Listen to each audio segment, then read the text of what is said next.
morning to one and all. So today we are going to deal with an important webinar topic, that is measuring the effectiveness of training and development programs. So we all know that today in any organizations there is a training and development program which is mainly being conducted to improve the skill sets of the employees who are working in the organization. So why is there a need for, first of all, why is there a need for a training and development program? So normally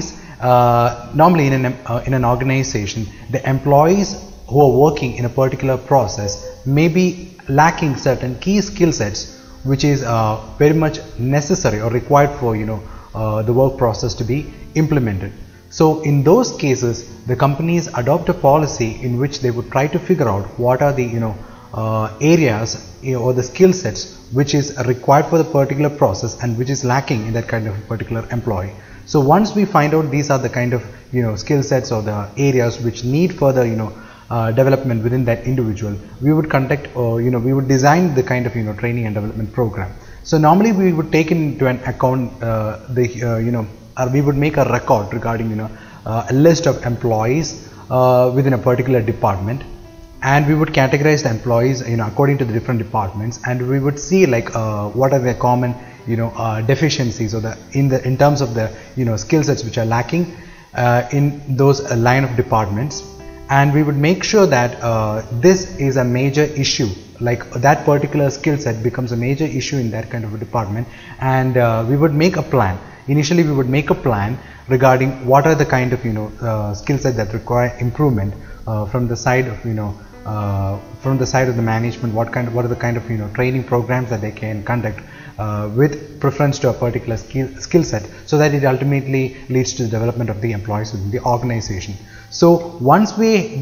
conduct a plan regarding conducting a training session, they would make a plan, they would design it accordingly, and during the designing phase they would take into account like these are the particular skill sets that they should mainly focus on when providing the training and development to the employees. So once they have figured that out, they would make a plan regarding how to conduct the sessions, how many people could be accommodated into that kind of a session, and how we could impart that kind of a skill to the these kind of specified employees within the organization. So initially we need to draw the attention of maximum number of employees into this kind of a training and development program, impart them the knowledge, create an awareness among these number of employees in such a way that they would actually realize why it is important to learn these kind of skill sets, so that ultimately they as an individual would add more value to the organization. They would be valued as an asset to the organization over the long period of time. So in this scenario, what happens is that they would be the company would normally provide an awareness regarding why this training program is being conducted solely for the benefit of the employees within the organization, and they would be drawn into this training and development program. So after conducting such training and development programs, how would we measure whether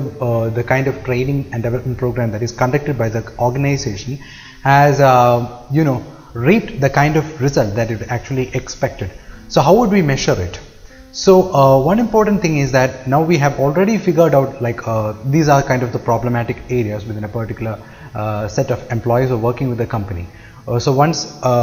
we have conducted the training and development programs, we would create a employee record. So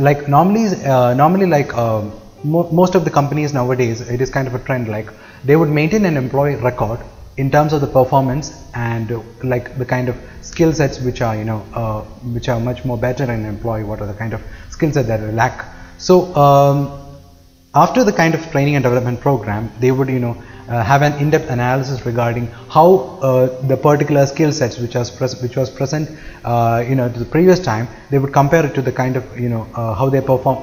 They would compare it to the kind of performance they are having at the present day, and they would make a comparison regarding between the two period of time, and they would analyze how they as an employee have grown from the previous past few years, and how they have actually benefited from the training and development program. So through this performance analysis, they would be able to measure the kind of, if there have been a, performance enhancement, or they will be able to, identify that. Second important thing is they would, measure the kind of behavioral attitude of the employees within the organization, how the personality of the employee has changed. They will be able to identify whether the employee has been motivated, like after learning these kind of skill sets, whether it has improved the level of confidence within employees working in the particular work process, and how they were they able to impart these kind of knowledge to their peers as well. So once an employee gets an idea regarding particular skill set, they would they could easily impart this kind of knowledge better than the trainer to their working peers as well. So the kind of information which is being shared to these kind of employees would also be shared to the particular department as well, so that they will have an interconnected knowledge regarding how they could work and how these kind of skill sets will work together to reach the kind of ultimate objective which the company is normally about to achieve. So every organization have their own mission, vision and organizational objectives which ultimately lead to the vision. So in order to achieve these kind of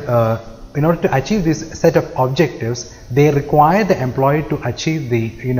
they require the employee to have the requisite key skill sets which would ultimately lead to the productivity of the organization. So in order to have these skill sets, it is very much necessary that we need to conduct these training and development programs, and some of the important measures that could be adopted in order to analyze whether the employee has benefited from this kind of training and development program. One important aspect is the performance analysis. Second important thing is the behavioral attitude of the employees. Third point is keeping in line with the kind of work process they are actually performing. Analyze the kind of time duration which the employee normally took before, and what is the time duration that the employee is taking now. So if the time has reduced, then the training and development program has proven to be a great success. And another important aspect is checking the confidence level of the employees, checking the output, whether it has been a quality output in the present situation as compared to the previous scenario. And finally, the most important aspect is a kind of work environment together in which all the employees, whether they are performing good, whether the process is coming out with maximum productivity as compared to the previous records or not. So these are the ways in which how we would measure whether the training and development program have been proven to be effective in an organization or not. Thank you.